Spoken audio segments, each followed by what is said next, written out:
The night my fiancé humiliated me in front of 200 guests was supposed to be the happiest night of my life.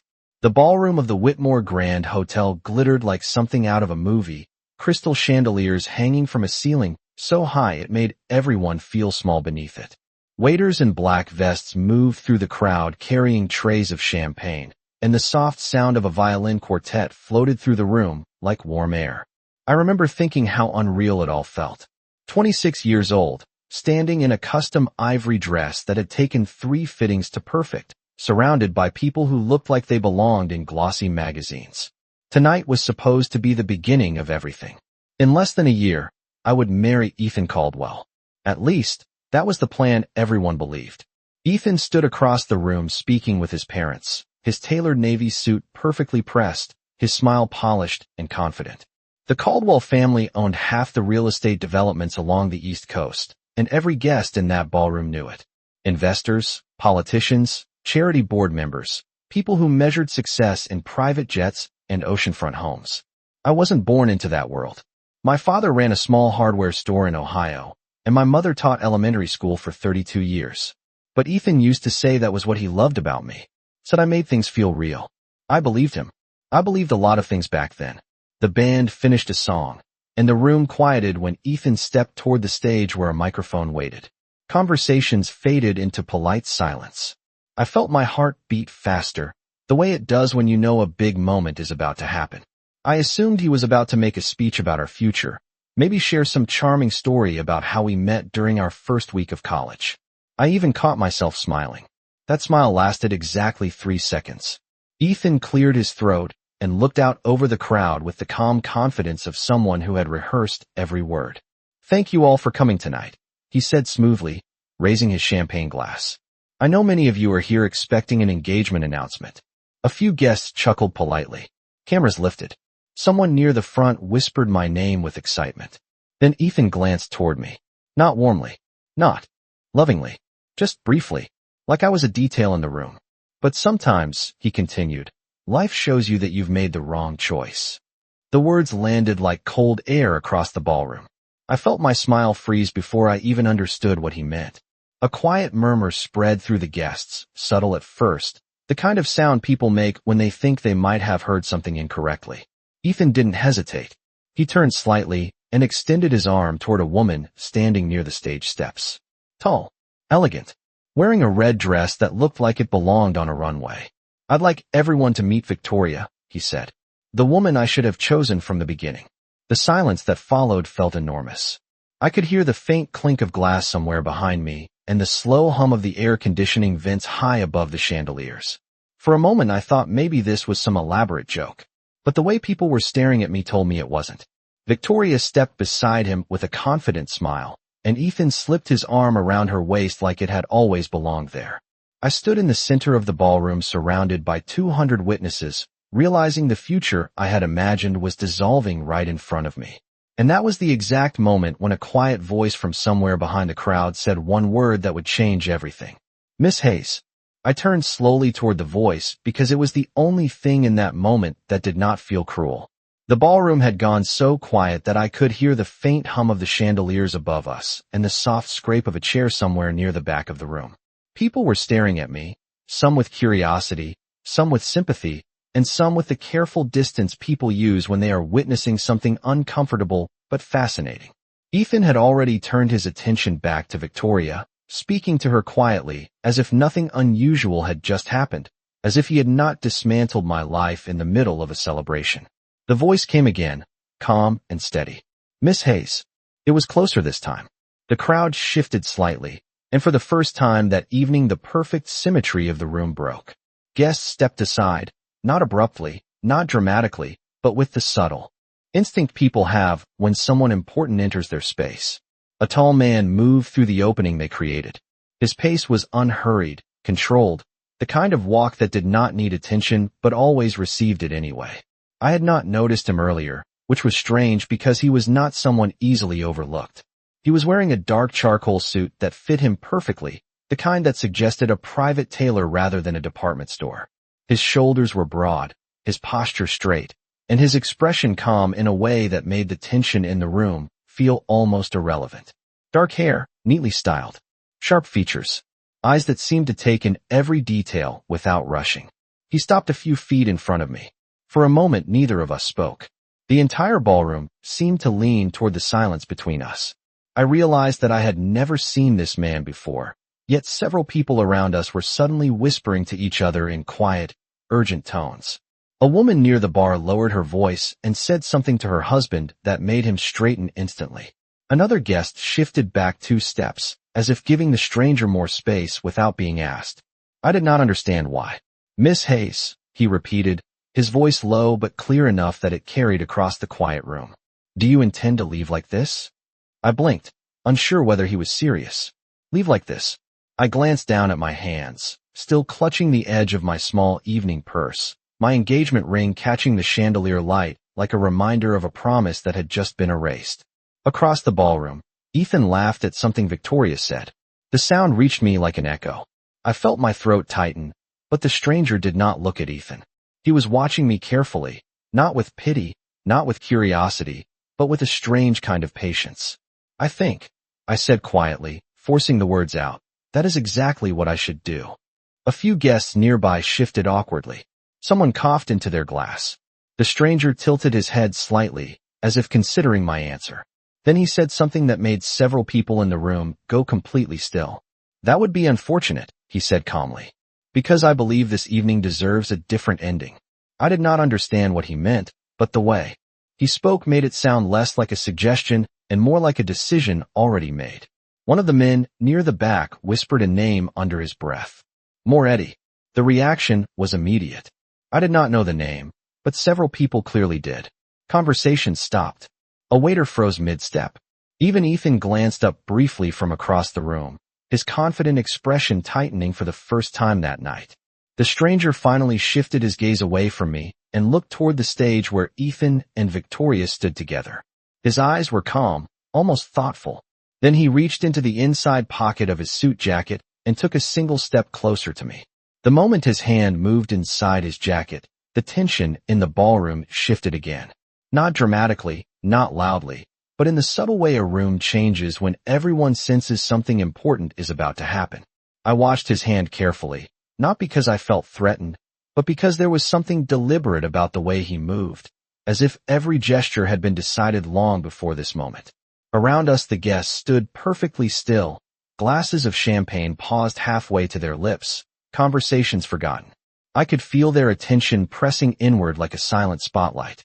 The man called Moretti withdrew a small object from the inner pocket of his suit. For a brief second I thought it might be a phone or perhaps a card holder. Instead it was a ring. Simple, polished, gold. Not flashy or oversized, but unmistakably expensive in the way well-crafted things always are. The metal caught the light from the chandeliers and reflected a soft glow across his fingers. I stared at it, confused, my mind struggling to connect what I was seeing with what had just happened minutes earlier. My engagement ring still rested on my left hand.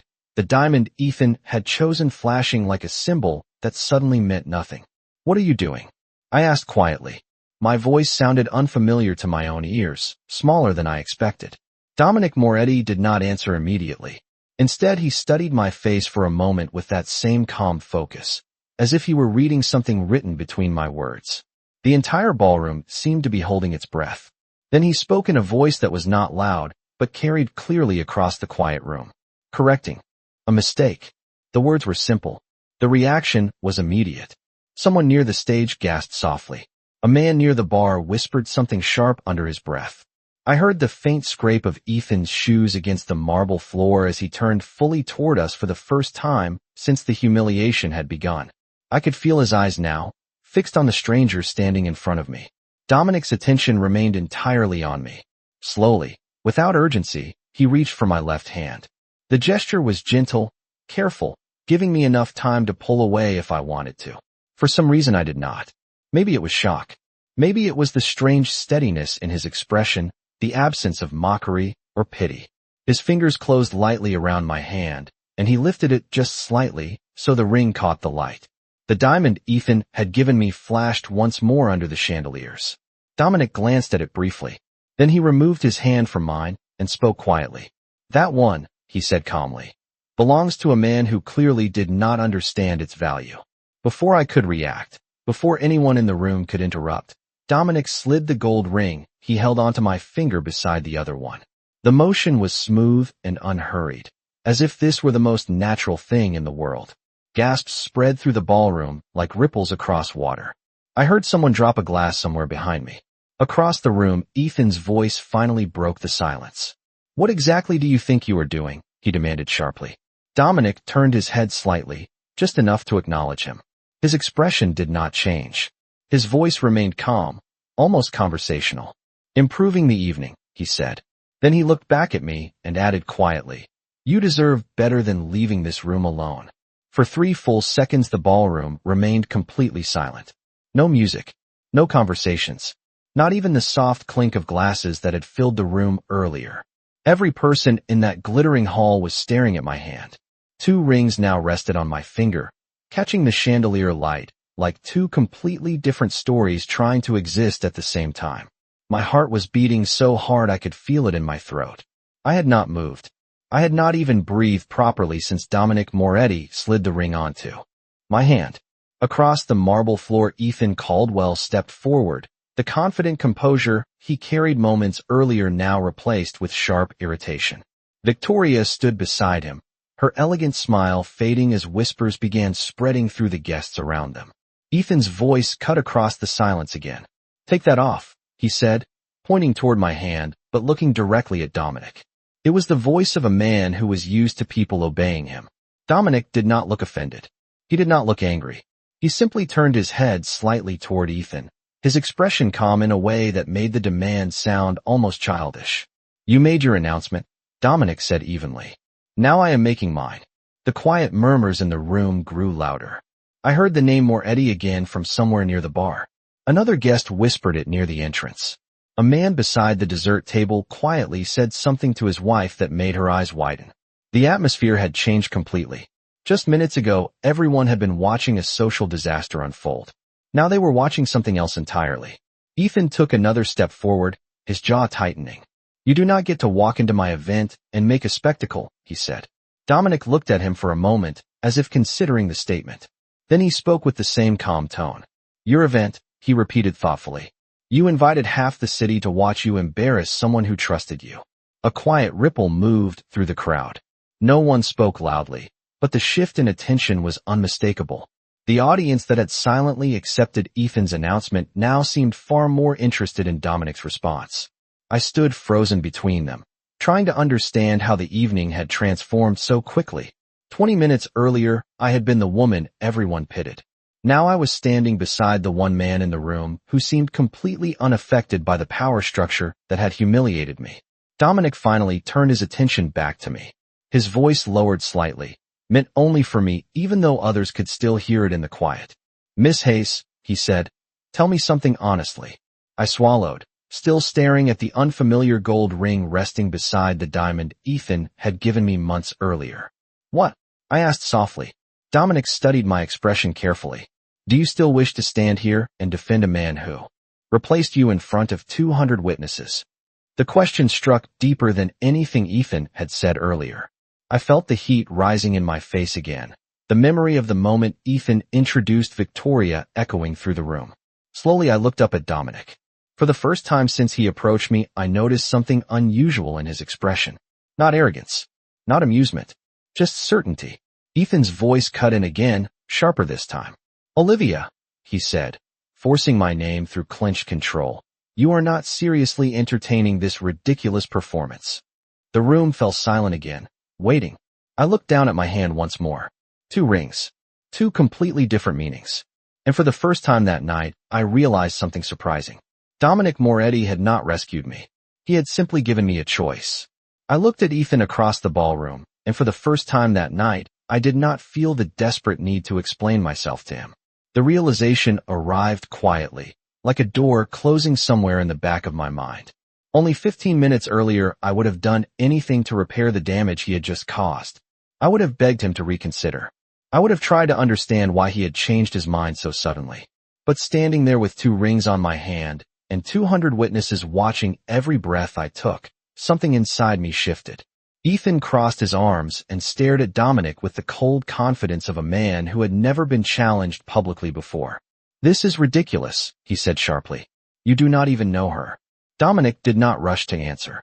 Instead, he glanced briefly around the ballroom, as if observing the reactions of the guests. Several people lowered their eyes when he looked their direction. Others pretended to sip their champagne, while clearly listening to every word. When Dominic finally spoke, his voice remained steady and calm. "You are correct," he said. "I do not know her well."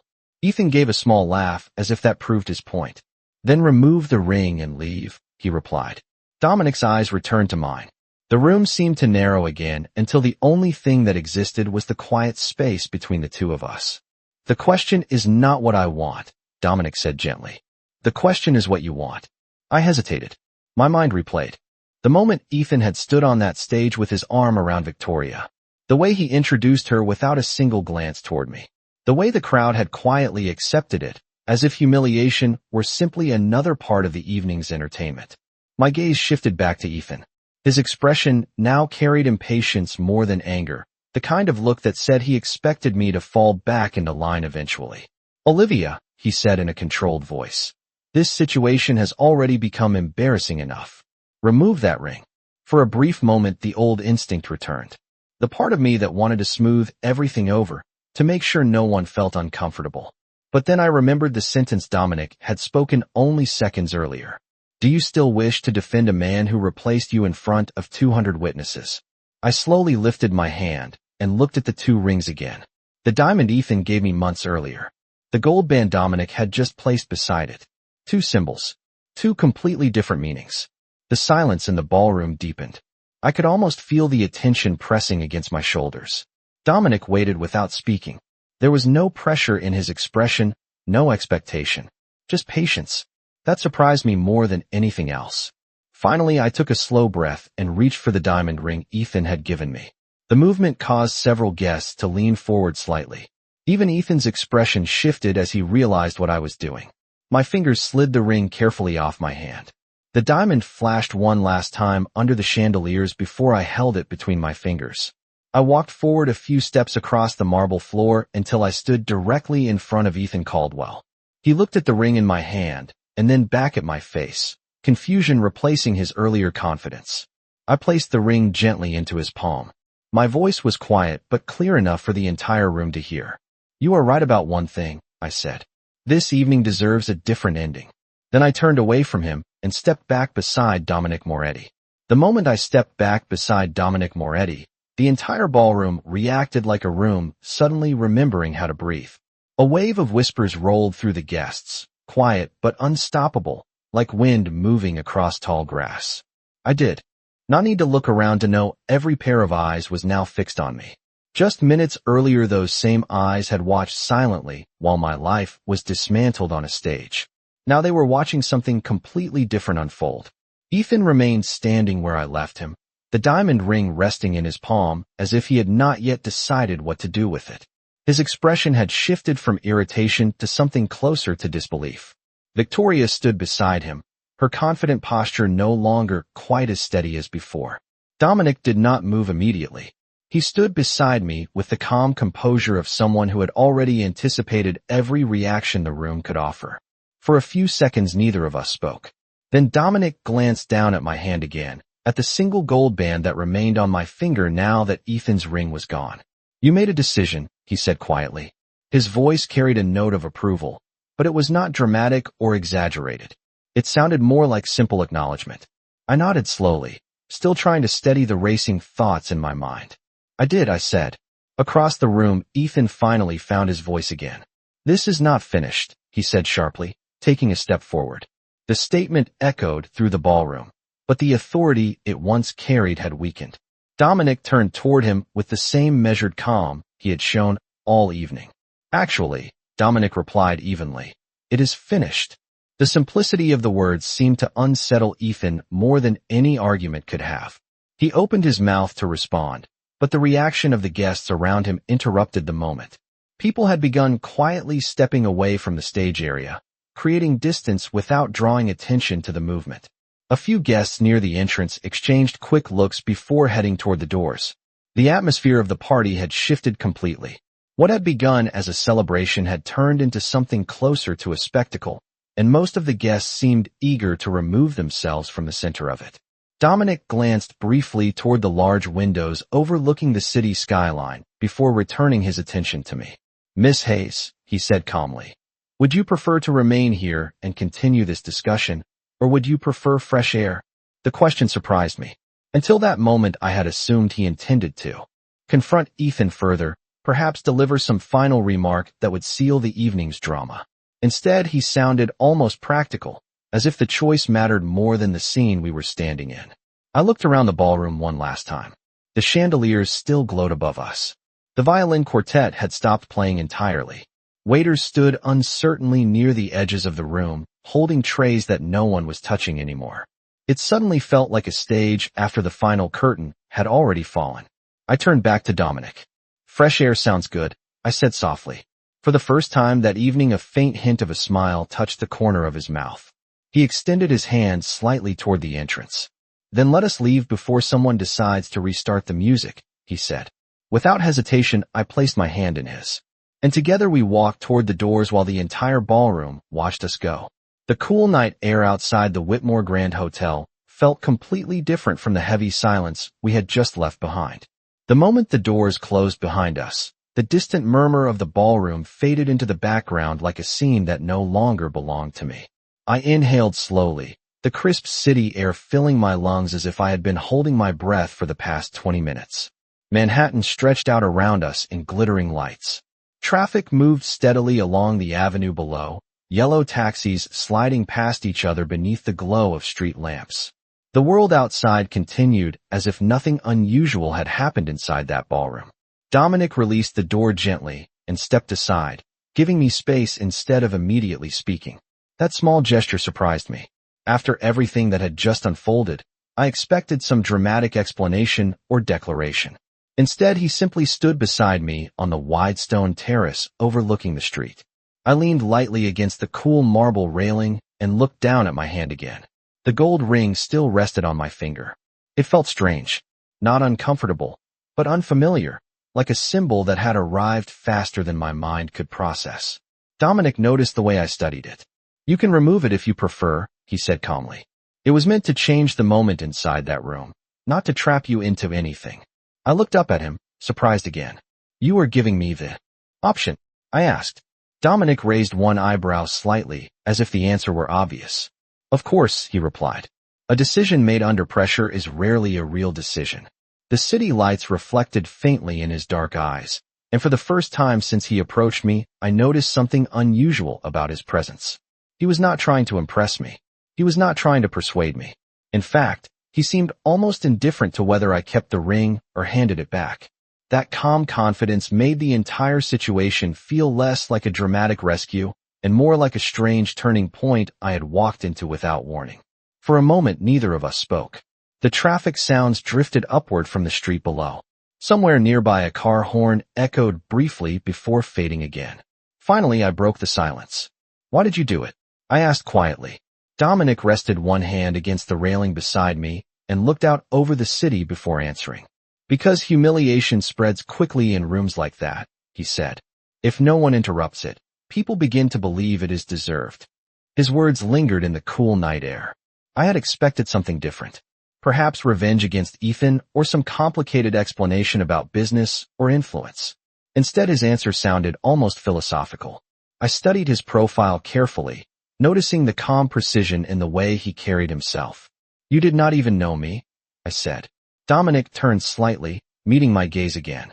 "That is true," he said. "But I recognized the situation." I frowned slightly. "Recognized it?" Dominic nodded once.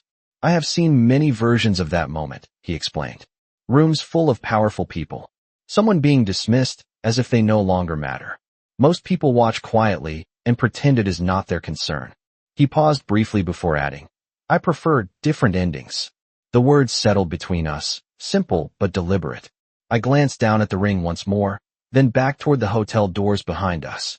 Somewhere inside that building, Ethan Caldwell was still standing in front of 200 witnesses trying to recover the control he had lost.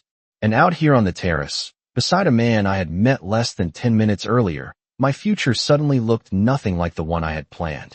I remained leaning against the marble railing for a moment, watching the steady movement of traffic below while Dominic's words settled in my mind. I prefer different endings. The sentence echoed quietly inside my thoughts, simple but strangely powerful. For the first time that night, I felt the tension in my shoulders begin to loosen.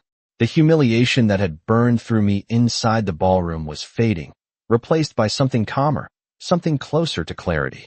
I looked down again at the gold ring resting on my finger and slowly turned it once with my thumb. The metal was warm now from my skin. "You realize," I said after a moment, "that everyone inside that room now thinks I just walked out with a complete stranger." Dominic gave a faint smile, the kind that barely reached the corners of his mouth. "That is technically accurate," he replied. I let out a quiet breath that almost sounded like a laugh. It was the first time I had laughed all evening. "You are very calm about all of this," I said. Dominic glanced toward the hotel doors behind us. Through the tall glass panels, we could see vague movement inside the ballroom as guests began to disperse in small groups. "Calm situations are easier to manage," he said. "Loud ones tend to attract unnecessary complications." I studied him carefully. The more time I spent around him, the more unusual his composure felt. Most people I knew in Ethan's social circle thrived on attention. They spoke loudly, moved quickly, and constantly reminded everyone around them of their importance. Dominic Moretti seemed to do the opposite. He stood quietly, spoke only when necessary, and somehow the entire room had still rearranged itself around his presence. "People inside seem to recognize your name," I said. Dominic did not immediately answer. Instead, he adjusted the cuff of his suit jacket with a small, precise movement. "Some of them do," he said finally. "Business circles tend to overlap." That answer was so careful it almost sounded rehearsed. I narrowed my eyes slightly. "That is a very polite way of avoiding the question," I said. Dominic looked at me again, this time with a hint of amusement in his expression. "Miss Hayes," he said calmly, "tonight you already experienced one unpleasant surprise. I prefer not to overwhelm you with too many more." I considered that for a moment. The honesty in his tone made it difficult to argue. "Fair enough," I admitted quietly. The terrace remained peaceful around us. A soft breeze moved through the air, carrying the faint sounds of the city below. Somewhere down the block a taxi driver called out to a pedestrian. A few seconds later a police siren echoed faintly in the distance before fading again. It was strange how normal the world outside felt compared to the chaos that had just unfolded inside the ballroom. After a long pause, Dominic spoke again. "What will you do now?" he asked. The question caught me off guard. I had been so focused on surviving the moment inside that hotel that I had not thought beyond it. I looked back toward the glowing skyline and considered the question honestly. 10 minutes ago," I said slowly, "I thought I knew exactly what the next 10 years of my life looked like." I lifted my hand slightly, letting the gold ring catch the reflection of the city lights. "Now I am not sure about the next 10 hours. Dominic listened without interrupting. Then he nodded once, as if the uncertainty made perfect sense. "That is not necessarily a bad thing," he said. I turned to face him again. "No." Dominic's faint smile returned. "Unexpected paths," he said calmly, "often lead to far more interesting destinations." I watched the city lights for a long moment after Dominic said that, letting the idea settle in my mind. Unexpected paths often lead to more interesting destinations. It sounded like something a person would say after years of experience, not a random comment meant to comfort someone they had just met. I slowly pushed away from the marble railing and straightened, suddenly aware that the night air had cooled slightly. Somewhere behind us the large glass doors of the ballroom opened briefly, releasing a wave of muffled conversation before closing again. A few guests were beginning to leave the event early. I could see silhouettes moving through the lobby inside the hotel. No doubt the story of what had just happened was already spreading through the room. I imagined the conversations forming in small clusters. Some would be shocked, some amused, some quietly fascinated by the spectacle they had witnessed. Manhattan social circles thrived on moments like that. Dominic seemed completely uninterested in it. He glanced once toward the doors, and then back toward the street below, as if the drama inside had already ended for him. "They will talk about tonight for a while," I said quietly. Dominic shrugged slightly. "People always do," he replied. Stories travel faster than facts. I studied him again, still trying to understand the strange calm surrounding him. Does that bother you? I asked.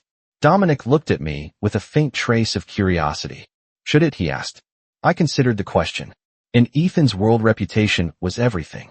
Every business deal, every invitation, every conversation was built on carefully managed appearances. The scene inside the ballroom would have been considered a disaster by his standards. Yet Dominic behaved as if the opinions of 200 wealthy guests meant very little. Most people would care, I said. Dominic gave a small nod. Most people build their lives around other people's approval, he replied. That is usually a fragile structure. The honesty of the statement made me pause. I realized then that Dominic had not once asked me for anything in return for what he had done. No explanation. No obligation. No suggestion that the ring on my finger meant some binding promise. That absence of expectation made the entire situation feel strangely real. I turned my hand again, watching the gold band catch the reflection of passing headlights on the street below. You said earlier that I could remove the ring if I wanted, I said slowly. Dominic nodded once. Yes. I looked up at him. What happens if I keep it? For the first time since we stepped onto the terrace, Dominic seemed to consider the question carefully. He rested both hands lightly on the railing and looked out over the city again before answering. If you keep it, he said calmly, then tonight becomes more than just an interruption. I frowned slightly. Meaning? Dominic turned his head and met my eyes again. His expression remained calm, but there was something deeper in his gaze now. Meaning it becomes the beginning of something new. The words hung between us in the cool air. I could hear my heartbeat again, slower now, but still steady. I glanced once more toward the hotel doors behind us, imagining Ethan Caldwell still inside that ballroom, trying to rebuild the control he had lost. Then I looked back at Dominic Moretti, a man I had met less than half an hour earlier. A man who had stepped into the worst moment of my life and quietly changed the direction of it. And standing there beneath the glow of the city skyline, I realized something unexpected. For the first time all night, the future did not feel like something that had been taken from me. It felt like something waiting to be chosen. The word beginning lingered in the quiet air between us long after Dominic finished speaking. I did not answer immediately. Instead, I looked back out over the city skyline, letting the steady rhythm of traffic below calm the last traces of adrenaline that still moved through me. Only 30 minutes earlier I had walked into that ballroom, convinced my life was perfectly arranged. The ring Ethan had given me. The future everyone expected. The careful plans that stretched years ahead. And now all of it felt distant, like a story that belonged to someone else. I turned the gold band slowly on my finger again, studying the way the city lights reflected off the metal. It was a simple ring, not dramatic, not designed to impress a crowd. Yet somehow it carried more meaning than the diamond I had returned only minutes ago. You speak about beginnings as if you planned this, I said finally. Dominic shook his head slightly. I did not plan it, he replied. But I recognized an opportunity. I looked at him curiously. An opportunity for what? Dominic rested his hands loosely on the marble railing again. The calm confidence in his posture had not changed since the moment he approached me inside the ballroom. For balance, he said. The answer surprised me. Balance. Dominic nodded once. One man created a moment designed to make you feel small, he explained. I simply introduced a different outcome. His words were so matter-of-fact that I found myself smiling faintly. You call that balance? I asked. Dominic returned the faint smile. Perspective, he corrected. Behind us the hotel doors opened again. This time several guests stepped onto the terrace briefly before noticing Dominic and me standing near the railing. The moment they recognized him, they quietly turned in another direction, pretending they had come outside for fresh air rather than curiosity. I noticed the reaction immediately. Dominic noticed it as well, but did not acknowledge it. People seem to move out of your way a lot, I said. Dominic glanced over his shoulder at the departing guests before answering. People often prefer distance when they are uncertain, he said calmly. It is easier than asking questions. I folded my arms lightly against the cool night breeze and studied him more carefully. And if I asked questions? Dominic turned back toward me. Then I would answer the ones that matter, he said. The honesty in that response made me pause. For a moment neither of us spoke. The city lights flickered across the glass windows behind us, and the distant sounds of traffic continued below. Finally, I asked the question that had been forming in my mind since we stepped outside. What happens tomorrow? Dominic considered the question without rushing. Tomorrow, he said slowly, you wake up without the expectations that were placed on you tonight. I raised an eyebrow. And the ring? Dominic looked briefly at my hand again before meeting my eyes. The ring, he said, remains entirely your choice. I studied him carefully. There was still no pressure in his tone, no suggestion that he expected a particular answer. Just patience. That patience felt more powerful than any demand could have been. I turned my hand once more under the glow of the city lights. For the first time all evening, I felt something unexpected rise inside me. Not anger, not embarrassment, something closer to curiosity. Because standing there beside Dominic Moretti, with the night stretching wide across the skyline, I realized the most unusual truth of all. The future I thought had been destroyed inside that ballroom might actually have been replaced by something far more interesting. For a while we stood there without speaking, the quiet rhythm of the city filling the space between us. I realized that the silence did not feel uncomfortable. In fact, it felt strangely peaceful compared to the chaos that had unfolded inside the ballroom. A few minutes passed before the hotel doors opened again behind us. This time the movement was slower, more cautious. I did not need to turn around to know who it was. The sound of familiar footsteps on polished stone carries a certain confidence when you have heard it for years. Ethan Caldwell stepped onto the terrace. I turned slightly, just enough to see him clearly. The sharp edge of frustration had returned to his expression, but now it was layered with something else. Control. He was trying to regain it. Victoria did not follow him outside. He had come alone. Ethan adjusted the cuffs of his jacket, a habit he often used when he was about to deliver a carefully calculated argument. Olivia, he said, keeping his voice level. This conversation should happen privately. Dominic did not move from where he stood beside me. He simply watched Ethan with the same calm attention he had shown all evening. I waited a moment before answering. You had your chance to speak privately earlier tonight, I replied. Ethan exhaled slowly, clearly working to keep his composure. What happened inside was not meant to become a spectacle, he said. The announcement was poorly timed. The sentence hung in the air for a moment. Poorly timed. I almost laughed again. Poorly timed. I repeated quietly. Ethan spread his hands slightly, adopting the familiar tone he often used when explaining business decisions. My family has expectations, he said. Victoria's family presents opportunities that align with those expectations. I intended to explain the situation to you later. I studied his face carefully. Only hours earlier I would have believed every word he said. I would have accepted the explanation because I trusted the future we had planned together. But standing there now, with the cool night air clearing my thoughts and Dominic's quiet presence beside me, the explanation sounded very different.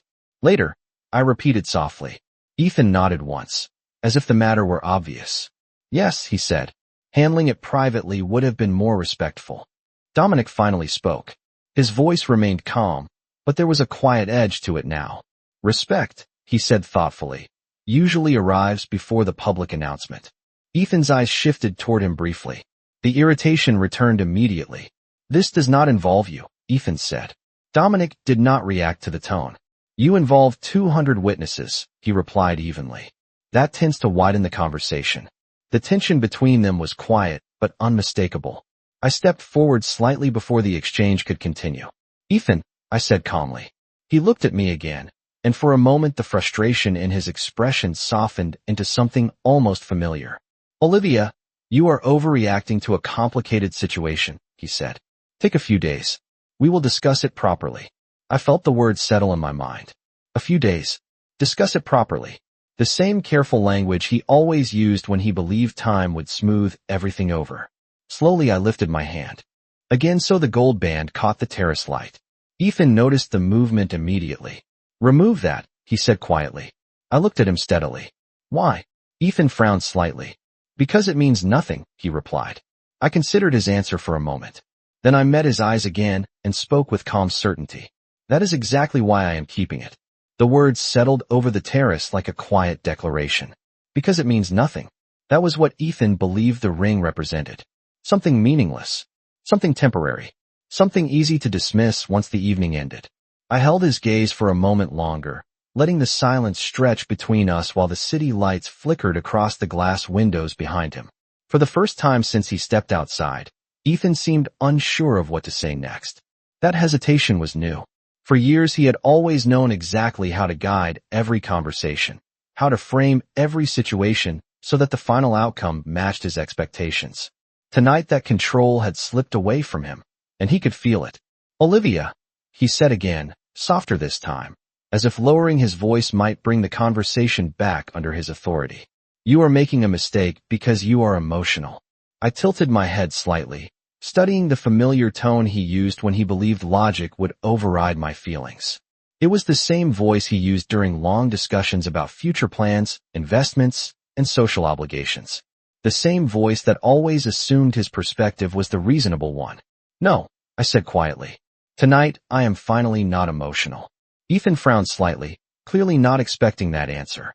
Dominic remained beside me, silent but attentive, his presence steady without interrupting. Ethan glanced toward him briefly again before returning his attention to me. "You cannot seriously believe this situation is real," Ethan continued. "You met him less than an hour ago." "That is true," I replied calmly. "But tonight taught me something important about time." Ethan crossed his arms again, his patience beginning to thin. "And what exactly did tonight teach you?" he asked. I lifted my hand slightly, so the gold band caught the terrace light again. "That 10 minutes can reveal more about someone's character than 10 years of polite conversation," I said. The words hung in the cool air. Ethan stared at the ring again, frustration returning to his expression. "You are doing this to prove a point," he said. "You will regret it tomorrow." I shook my head slowly. "No," I replied. "Tomorrow I will simply remember tonight clearly." Dominic finally spoke again, his voice calm but unmistakably firm. "I believe Miss Hayes has made her decision," he said. Ethan's jaw tightened slightly. "This does not concern you," he said again, though the authority behind the words sounded weaker than before. Dominic did not raise his voice. "It concerns the moment you created," he replied evenly. Ethan looked between us, realizing that the conversation was no longer moving in the direction he expected. For a long second none of us spoke. The distant sound of traffic continued below, and a cool breeze moved across the terrace. Finally Ethan exhaled sharply and stepped back toward the hotel doors. "This conversation is not finished," he said. I met his eyes one last time before answering. "For me," I said calmly, "it already is." Ethan studied my face for another moment, searching for some sign that I might change my mind. When he found none, he turned and walked back through the glass doors into the hotel. The terrace grew quiet again as the doors closed behind him. I released a slow breath and looked back toward the skyline. For the first time that night the silence felt completely peaceful. Then Dominic spoke beside me with a faint trace of curiosity in his voice. "Are you absolutely certain about that decision?" I looked down at the ring once more, then back at the glowing lights of the city stretching across the horizon. And this time my answer came without hesitation. I looked out across the city skyline for several seconds before answering Dominic's question. The lights of Manhattan stretched in every direction like a quiet reminder that the world was much larger than the ballroom we had just left behind. Cars moved steadily along the avenues below, their headlights tracing slow rivers of light between the buildings. Life continued, calm and indifferent to the drama that had unfolded only minutes earlier. I felt strangely steady now. The humiliation, the shock, the anger that had flooded through me earlier had faded into something clearer, something stronger. I turned back toward Dominic and met his eyes. "Yes," I said calmly. "I am certain." Dominic studied my face for a moment, as if confirming that the answer was not impulsive. Then he nodded once. There was no dramatic reaction, no declaration of victory or satisfaction, just quiet acceptance. "Good," he said simply. The words sounded less like approval and more like acknowledgement. I rested my hands lightly on the marble railing again and took one more slow breath of the cool night air. The terrace felt peaceful now that Ethan had gone. The tension that had filled the space only minutes earlier had completely disappeared. "You know," I said after a moment, "this is not how I expected tonight to end." Dominic allowed a faint smile to return. "Most memorable evenings rarely follow the original plan," he replied. I looked down at the ring again. The gold band was simple, almost understated compared to the expensive jewelry I had worn earlier in the ballroom. Yet somehow it felt far more real than anything else I had put on tonight. What happens now? I asked quietly. Dominic leaned slightly against the railing beside me. His posture relaxed as he considered the question. Now, he said, you go home. I blinked, slightly surprised by the simplicity of the answer. That is all. Dominic nodded. That is enough for tonight, he said. Important decisions deserve a little distance before the next step. I laughed softly under my breath. You stepped into the most dramatic moment of my life, and you are suggesting we pause. Dominic's expression remained calm. A good story does not need to rush its second chapter, he replied. The sentence lingered in the cool air between us. I looked at him again, studying the man who had quietly changed the direction of my evening with a single decision. Less than an hour ago, he had been a stranger standing in the shadows of a ballroom. Now he felt like the beginning of something I did not yet understand. Will I see you again? I asked. Dominic straightened from the railing and reached into the inside pocket of his suit jacket. For a moment, I wondered if he was about to retrieve another ring or some dramatic gesture to match the one inside the ballroom. Instead, he removed a simple black card and handed it to me. His name was printed in clean silver letters across the front. Dominic Moretti. Nothing else. No title. No company name. Just a phone number beneath it. If you decide that tonight was not only about an ending, he said calmly, you may call. I looked at the card, then back at him. And if I do not? Dominic's faint smile returned. Then you still left that ballroom with your dignity, he said, which was the only goal I had. I slipped the card into my purse and glanced once more at the gold ring on my finger. Then I looked out across the city again and realized something quietly powerful. Earlier that evening, I had walked into the Whitmore Grand Hotel believing my future had already been decided. But sometimes the most important moments in life begin when someone else tries to write your ending, and you decide to write a different one instead.